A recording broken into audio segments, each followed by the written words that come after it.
जब से भुलाइले हो, एहो पिया जब से भुलाइले हो, एहो पिया भागिया में हाय अब बहार जिंदगिया हमरी सवरी गइल हो, एहो पिया भागिया में हाय अब बहार जिंदगिया हमरी सवरी गइल हो।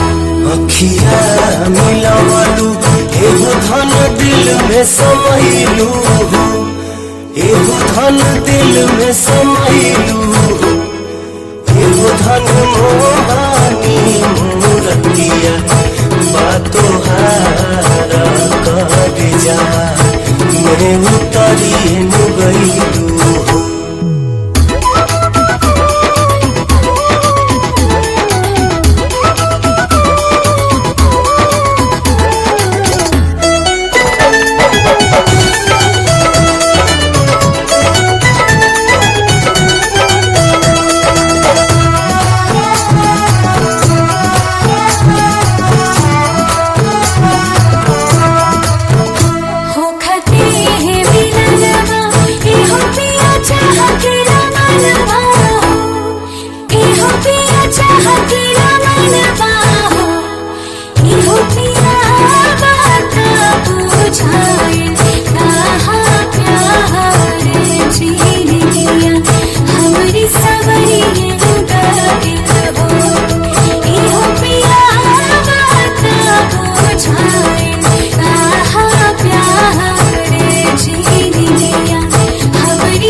जैसे चलवा हो, एगो धन लागे जैसे चलवा हो, एगो धन बोले लूता बाजे लासी तारा कर जावा मैं उतरी गईलू हो।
हंस के तकला का एगो रानी हंस के बोलला का हो, एगो रानी हंस के बोलला का हो, एगो धन ही है याद तुम्हारो जान मार कर जा मैं उतरी गईलू।